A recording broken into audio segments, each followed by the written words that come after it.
I stood in the attic of Mom's old house in Santa Fe, the air thick with dust and the faint tang of mildew, clutching a photo album that used to be my anchor. My hands shook as I flipped through its pages, each one a frozen moment of our family. Birthdays with lopsided cakes, Christmases with tinsel-strewn trees, vacations where we all pretended to get along. But now, something was wrong. Horribly, gut-wrenchingly wrong. My name, Rachel Torres, was gone. Erased. Every caption, every label where Rachel should have been, was a jagged hole, like someone had taken scissors to my existence. I was 28, and my entire past had been sliced away, page by page. "Who does this?" I whispered, my voice trembling in the dim light filtering through a cracked skylight. The album felt heavier than it should, like it carried the weight of a betrayal I couldn't yet name. I traced the edge of a photo from my 10th birthday, my gap-toothed grin next to Mom's warm smile, but the caption, "Rachel's Big Day," was mutilated, my name carved out with surgical precision. My chest tightened, a sharp ache spreading. Was this a mistake? A cruel prank? But deep down, I knew better. This was deliberate, malicious. Someone wanted me gone, not just from the album, but from the story of our family. I sank to the floor, the wooden beams creaking under me. The attic was a graveyard of memories. Mom's old sewing machine, Dad's fishing rods, boxes of clothes no one had touched since she died 6 months ago. I'd come back to this house in Santa Fe, New Mexico, to sort through her things after her cancer took her. Or so I thought. Now, I wasn't sure why I was here, or if I was even supposed to be. The album wasn't the only thing wrong. Downstairs, I'd found a stack of legal papers, thick with terms like estate and beneficiary. I'd skimmed them, half dazed, but one thing stood out. My name wasn't there. Not once. My older sister, Carla, 32, was listed everywhere. My younger brother, Daniel, 25 too. But me? Nothing. Like I'd never existed. I flipped another page. A family trip to Taos, 2009. I could still feel the sunburn on my shoulders, hear Dad's laugh when I tripped over a rock at the Pueblo. The caption should have read, "Rachel, Carla, and Daniel at Taos Pueblo." Now it was just Carla and Daniel. My face was still in the photo, frozen in time, but I wasn't named. I wasn't claimed. My throat burned, tears pricking my eyes. Had they always planned this? To erase me like I was a typo in their perfect family script? I clutched the album tighter, my knuckles white. The attic felt smaller, the walls pressing in, the air too thick to breathe. I thought about calling Carla, demanding answers. But my phone was downstairs, and what would I even say? "Hey, did you cut my name out of our childhood?" It sounded insane, even to me. Maybe I was losing it. Maybe I'd misread something, misunderstood the papers, the holes. But those cuts were too precise, too intentional. Someone had spent hours making sure I was gone. I pictured Carla's sharp smile, Daniel's nervous fidgeting. Could they do this? My own siblings? I forced myself to breathe, to think. I'd always been the responsible one, the one who held things together after Dad walked out when I was 15. He'd left us with nothing but a note and a half-empty bank account, and I stepped up, cooking dinners, helping Mom with bills, driving her to chemo when the cancer came years later. I stayed while Carla moved to Denver, chasing a tech job and a husband who cared more about her Instagram than her. I stayed while Daniel buried himself in grad school in California, too busy to visit. I was the one who found Mom that final morning, her hand cold in mine, her breath gone. So why was I the one being erased? What had I done to deserve this? The album slipped from my hands, landing with a dull thud. A loose photo fell out. A Polaroid of me and Mom, taken when I was 16, wearing her old denim jacket, the one she swore she'd never give away. On the back, in her looping handwriting, it said, "Rachel, my heart, 2013. No cuts, no erasures, just her words, clear and whole. I pressed it to my lips, tears spilling over. Whoever did this hadn't found this one. Not yet. It was a lifeline, proof I wasn't imagining my place in her life. I stood, my legs shaky but my mind racing. This wasn't just about an album. This was about my place in the family, my right to exist in it. Someone had taken a blade to my history, and I needed to know why. The legal papers downstairs, they weren't just about Mom's estate. They were a map to this betrayal, this theft.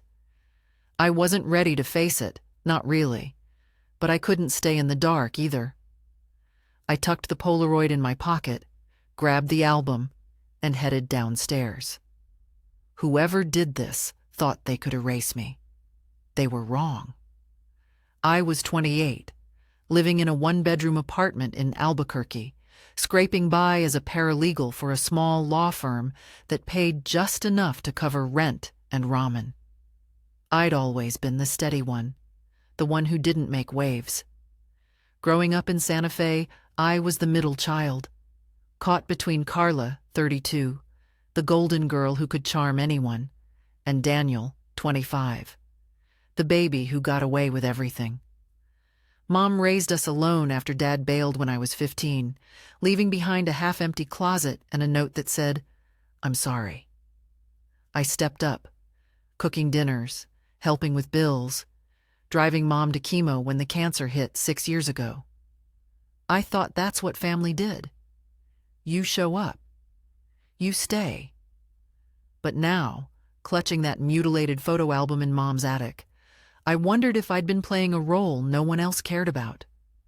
Mom's house was a time capsule, all faded yellow curtains and scuffed hardwood floors. She'd lived here until the end, 6 months ago, when cancer finally took her. I'd been the one by her side, holding her hand when she forgot my name in those last days, her mind clouded by pain and meds. Carla had moved to Denver years ago, chasing a tech job and a husband, Greg, who seemed to love her social media more than her. Daniel was in grad school in California, always too broke or too busy to visit.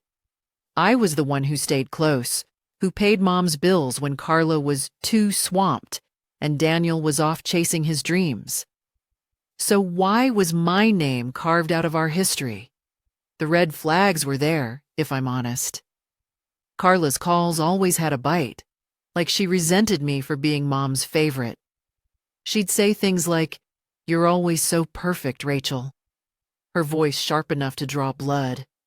I brushed it off as sister rivalry, nothing serious. Daniel was different, quieter, but distant. He'd stopped calling after Mom's diagnosis like he couldn't handle her illness. I thought it was grief, or maybe just his age. Now, those silences felt like something else, like they'd been plotting while I was too busy caring to notice. Had they always seen me as the outsider? The one who didn't fit their version of family? I carried the album downstairs, my footsteps heavy on the creaky stairs. The kitchen table was buried under legal papers I'd found earlier, a stack of white pages that felt like a loaded gun. I sat down, dust still clinging to my hands, and started reading. It was Mom's will, dated 2 months before she died. Her estate, $250,000 in savings, this house worth $400,000, her jewelry, was split evenly between Carla and Daniel. My name wasn't there. Not as a beneficiary, not as an executor, not even in a footnote. I read it 3 times, my pulse hammering. "This can't be right," I said aloud, my voice cracking in the empty kitchen. "Mom wouldn't do this. She wouldn't cut me out." But there was more. A letter from a lawyer, Richard Ellis, addressed to Carla, mentioned a trust amendment and a unanimous family agreement. Unanimous? I hadn't agreed to anything. I hadn't even been told. My fingers crumpled the edges of the paper. I thought back to Mom's final months, how Carla had visited once, all smiles and promises to handle the paperwork. I'd been so exhausted, juggling Mom's meds and hospital bills. I didn't question it. Had she been scheming even then? While I was changing Mom's bedsheets, was Carla rewriting our family? I opened the album again, hoping I'd imagined it, but the holes were still there, precise and cruel. A photo from Christmas 2010, me in a red sweater next to Mom, should have said, Rachel and Mom by the tree. Now it was just Mom. I wanted to scream. Had they hated me this much? For what? For staying? For loving her? I pulled the Polaroid from my pocket, the one with Mom's handwriting. Rachel, my heart, 2013. It was untouched, a small rebellion against whoever did this. I held it like a talisman, my tears blurring her words. I paced the kitchen, the house too quiet, too wrong. It didn't feel like Mom's anymore, like it had turned against me. I needed answers, but I was terrified of what they'd reveal. What if this wasn't just about money or photos? What if they wanted me gone entirely, erased from the family like I'd never been born? The thought hit like a fist, and I leaned against the counter, trying to breathe. I wasn't ready for this fight, but I couldn't run from it. The papers, the album, the Polaroid, they were pieces of a puzzle, and I had to put it together, no matter how much it hurt. 2 days later, I sat in a cramped coffee shop in downtown Santa Fe, the photo album hidden in my bag like a dirty secret. The smell of burnt espresso and the clatter of mugs couldn't drown out the noise in my head. I'd called Carla, my hands sweaty around the phone. I didn't want to talk to her, but I couldn't sit in Mom's house another minute, staring at those legal papers, those holes where my name used to be. She answered on the third ring, her voice bright and fake, like she was auditioning for a role. Rachel, how's the house? You holding up okay? As if she cared, as if she hadn't been dodging me for months. I didn't bother with small talk. Carla, why's my name not in Mom's will? The line went silent. So quiet I could hear her breathing, sharp and uneven. Then she laughed, a brittle sound that set my teeth on edge. What are you talking about? You're being paranoid. Mom's will was her choice. Her choice? I gripped the phone tighter, my knuckles white. What about the photo album, Carla? My name's cut out. Every page. Explain that. Another pause. Longer this time.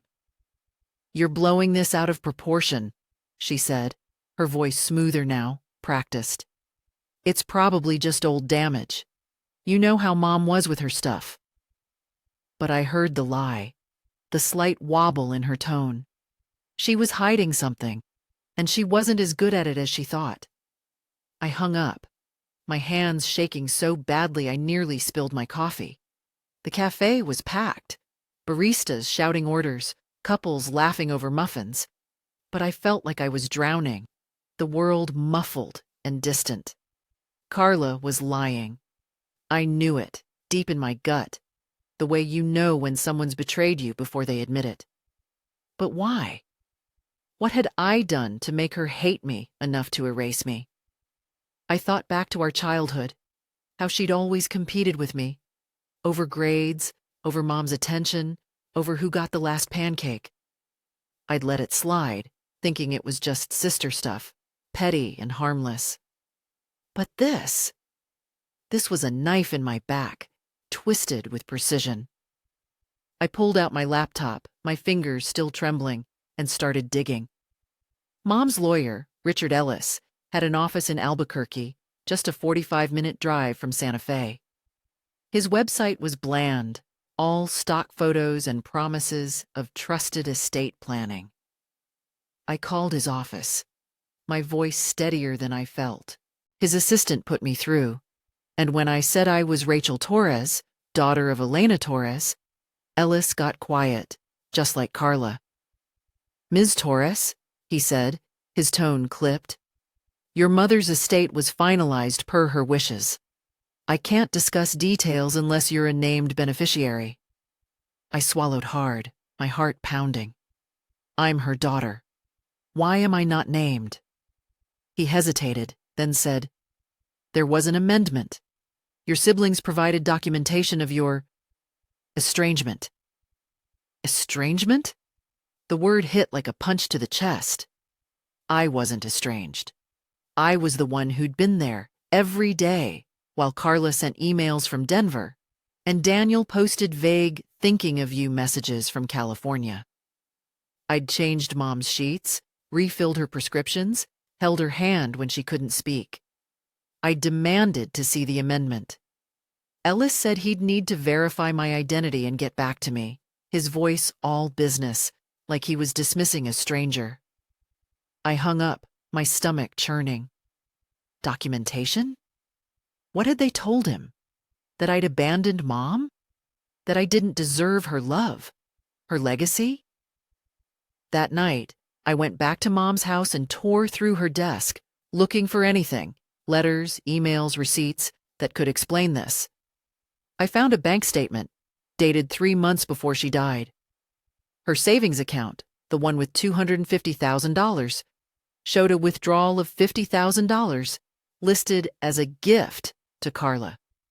My stomach dropped. Mom was barely lucid then, her hands too weak to hold a cup. She wouldn't have given away that much, not without telling me. I was the one managing her bills, her meds, her life. I would have known. I sank to the floor, papers scattered around me, and let myself cry. Ugly, wrenching sobs that left my throat raw. I'd trusted them. Carla, Daniel, even Mom's memory. I'd thought family meant something, but they'd forged a lie, built a wall between me and everything I'd loved. Was I blind all along? Had I been so busy playing the good daughter that I didn't see them stealing my place? I wiped my face, my jaw tight. I wasn't going to let this go. Not the money, not the house, not my name. I grabbed my phone and texted Daniel. "We need to talk. Now." No reply, but I saw the read receipt. He was out there, in his fancy grad school life, ignoring me like he'd ignored Mom's illness. Fine. If they wanted to play dirty, I'd learn the game. I wasn't just fighting for Mom's estate. I was fighting for myself.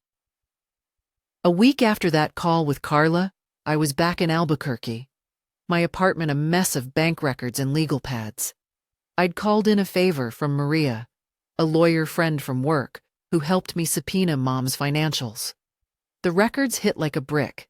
Not just the $50,000 gift to Carla, but smaller transfers, $10,000, $15,000, $20,000, going to an account in Daniel's name, all dated in Mom's final year when she was too sick to know what day it was.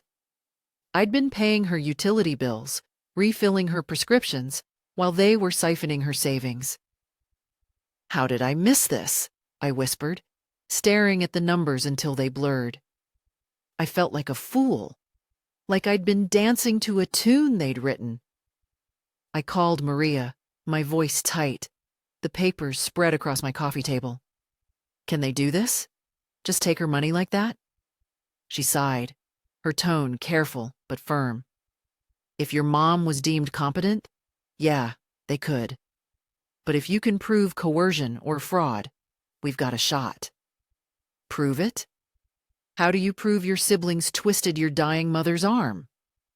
I thought back to Mom's last months, how she'd stare at me sometimes, her eyes cloudy but urgent, like she wanted to say something but couldn't. Had she known? Had she tried to warn me? The thought made my chest ache, a dull, heavy pain. 2 weeks later, I drove to Denver to confront Carla in person. Her condo was in a glossy high-rise, all glass and steel, like her personality, cold, sharp, untouchable. She opened the door in yoga pants and a fake smile, her blonde hair pulled into a perfect bun. "Rachel, what a surprise," she said, like I was dropping off a casserole. I didn't smile back.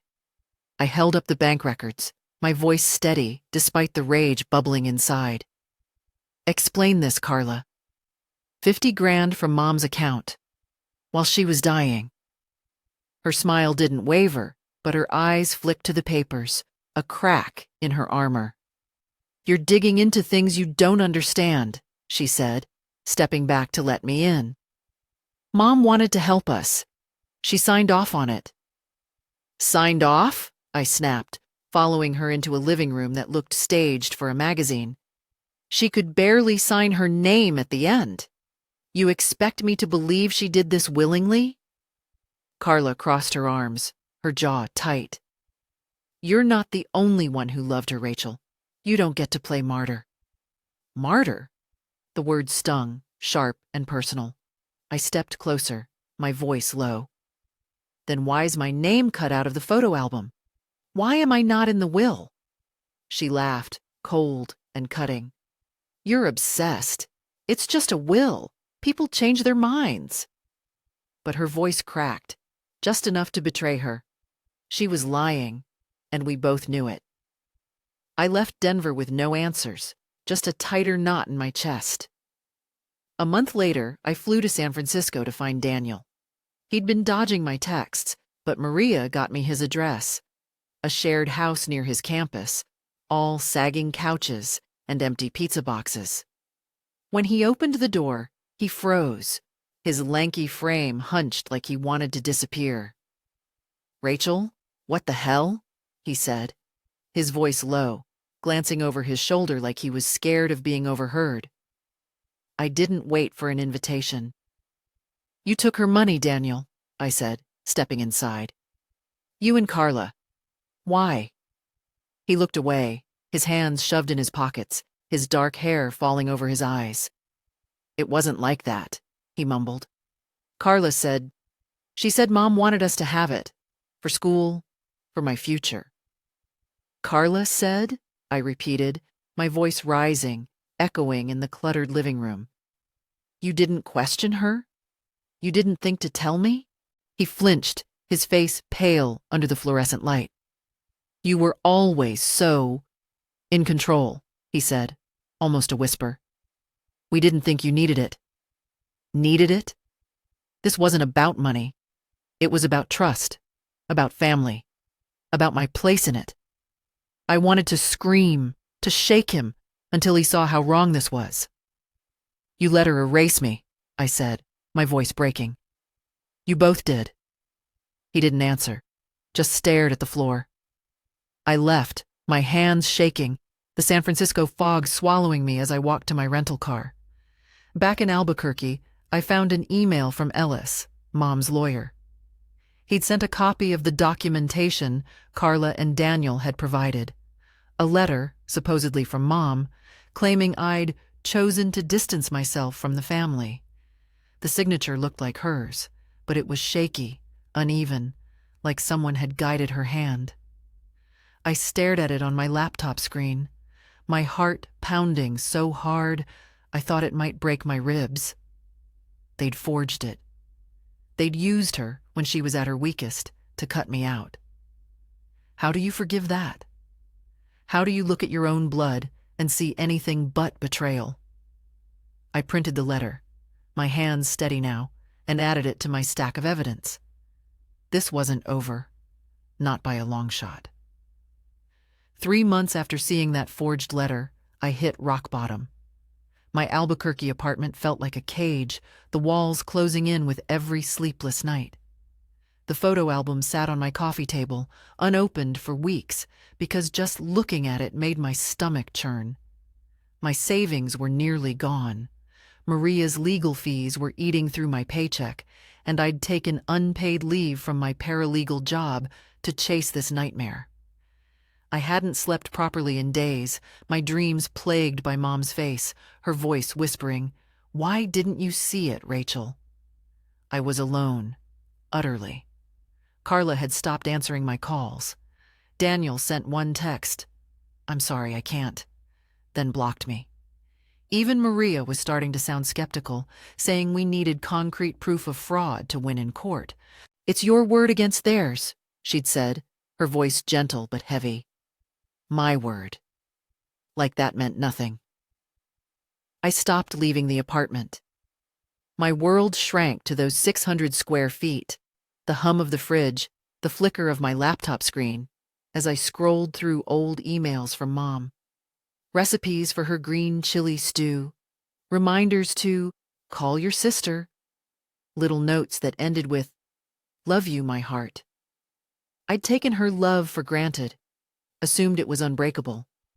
Now I wasn't sure who I was without it. Had I failed her?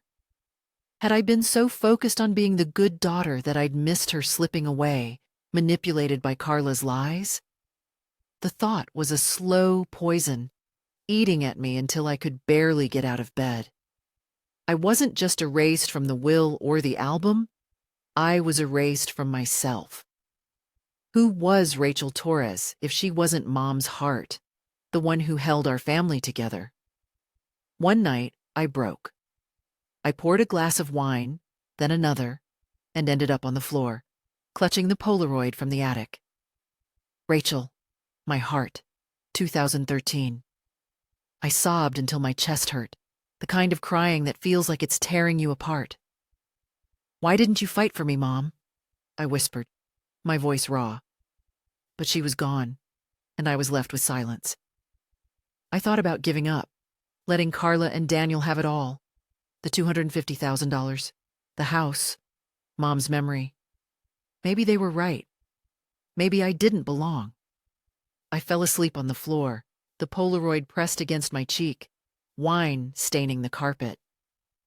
The next morning, my phone buzzed with a voicemail from an unknown number. I almost deleted it, my thumb hovering over the screen. But something stopped me. I played it, my hands shaking. It was Sarah, a nurse who'd cared for Mom in hospice in Santa Fe. "Ms. Torres, I found your number in some old files," she said, her voice soft, hesitant.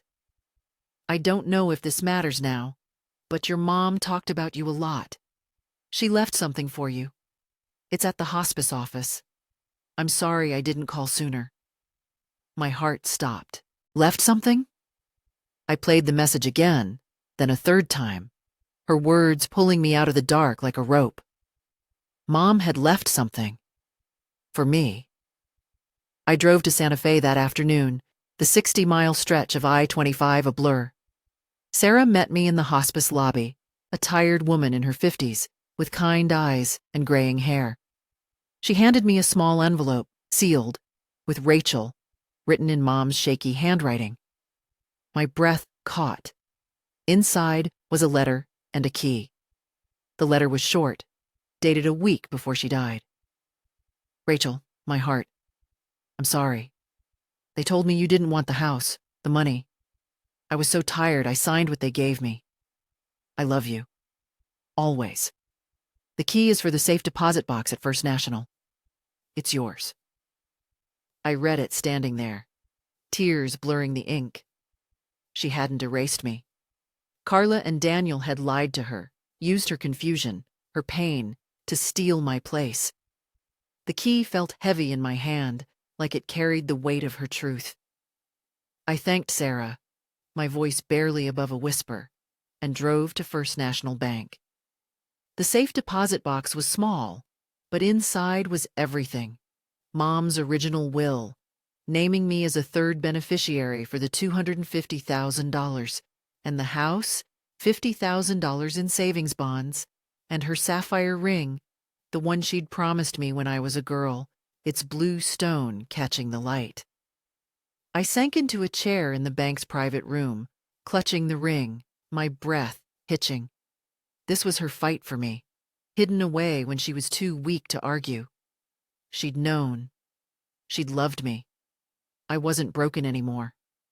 I was angry, white hot, focused anger, Carla and Daniel thought they'd won, thought they could rewrite my life and walk away clean. But this letter, this key, this ring, they were my proof, my leverage. "This ends now," I said to the empty room, my voice steady, my hands no longer shaking. I wasn't fighting for the money or the house. I was fighting for my name, my mother, my place. I walked out of the bank, the box's contents in my bag, my jaw set. They'd underestimated me. That was their mistake. I walked out of First National Bank with Mom's letter, the bonds, and her sapphire ring in my bag, my heart pounding with a clarity I hadn't felt in months. The Albuquerque sun was brutal, reflecting off the pavement, but I didn't feel the heat. I felt alive, sharp, like a blade honed by betrayal. Carla and Daniel had played their game, thinking I'd stay quiet, the good daughter who never fought back. But they didn't know me. Not really. I drove back to my apartment, the letter burning a hole in my mind. "They told me you didn't want the house, the money," Mom had written. They'd lied to her, preyed on her fading mind, and forged her signature to cut me out. Now I had proof, and I was done playing nice. I called Maria that evening, my voice steady as I read her the letter over the phone. "This changes everything," she said, excitement creeping into her usual calm. "If we can authenticate this, it's evidence of fraud. The original will, too. We can contest the estate." I nodded, though she couldn't see me, my fingers tracing the sapphire ring on my kitchen counter. "How soon can we file?" I asked. She paused, papers rustling in the background. "Give me a week to draft the petition. We'll need the letter and we'll notarized, and I'll request a handwriting analysis on that forged amendment." A week? I could wait a week. I'd waited months in the dark, drowning in doubt. Now I had a path. I spent the next few days gathering evidence, every piece a brick in the case I was building. I found Mom's old bank statements in her desk, showing more transfers to Carla and Daniel, $75,000 total, siphoned in chunks while I was paying her electric bill. I dug up emails from Carla to Mom, vague promises to handle the finances, sent when Mom was too weak to read them herself. I even found a hospital receipt from Mom's last week, showing I'd paid $3,200 for her meds out of my own pocket. Had they even cared, or had they seen her illness as their chance to cash out? A week later, Maria filed the petition in Santa Fe County Court to contest the will and trust amendment. I didn't tell Carla or Daniel. I wanted them blindsided, the way I'd been when I found those holes in the photo album. Maria warned me it could take months, maybe years to resolve, but I didn't care. This wasn't just about the $250,000 or the house. It was about justice, about making them face what they'd done. I pictured Carla's smug smile faltering, Daniel's nervous fidgeting as they realized I wasn't backing down. Would they try to lie their way out? Or would they finally admit it? 2 weeks after filing, I got a call from Carla. I was in Mom's kitchen, sorting through her recipe books, when my phone buzzed. Her name on the screen made my stomach twist, but I answered, keeping my voice cold. "What do you want?" She didn't bother with pleasantries. "You're suing us?" she snapped, her voice high and sharp. "You're dragging Mom's name through the mud for what? Money?" I laughed, a bitter sound that surprised even me. "You stole from her, Carla. You lied to her. You erased me." She went quiet, then said, "You don't have proof. You're just jealous." Jealous? I gripped the phone, my nails digging into my palm. "I have Mom's letter, the original will, the truth." She hung up without another word, but I heard the panic in her silence. Daniel was next. He showed up at my apartment unannounced 3 days later, looking like he hadn't slept. His grad school hoodie was wrinkled, his eyes red. "Rachel, please," he said, standing in my doorway. "Can we talk?" I let him in, not because I wanted to, but because I wanted to see him squirm. He sat on my couch, hands twisting in his lap. "I didn't know," he said, his voice small. "Carla said it was all legal, that Mom wanted it this way." I stared at him, my brother, the kid I'd driven to soccer practice, the one I'd called when Mom was dying. "You didn't know?" I said, my voice low, dangerous. "You took her money, Daniel. You signed the lies." He flinched, tears welling up. "I'm sorry," he whispered. "I'll pay it back." But sorry wasn't enough. Not anymore. The court date was set for 6 months out, but Maria worked fast. The handwriting analysis confirmed the amendment was forged. Mom's signature didn't match her earlier ones. The judge froze the estate, halting Carla and Daniel's access to the money and the house. It wasn't a win, not yet, but it was a start. I sold Mom's sapphire ring for $2,000 to cover legal fees, crying as I handed it over. It felt like losing her again, but it was my way of fighting for her, for us. Carla sent one last text. "You'll regret this." I didn't reply. Let her threaten. I had Mom's truth in my hands. I stood in Mom's empty house one final time, the photo album on the table, its holes a reminder of what they'd tried to take. I wasn't the good daughter anymore, the one who stayed quiet. I was Rachel Torres, and I was done being erased. My family wasn't what I thought it was. Love twisted into greed, loyalty into betrayal. But I'd learned something. You don't need their permission to claim your place. You fight for it. And I would.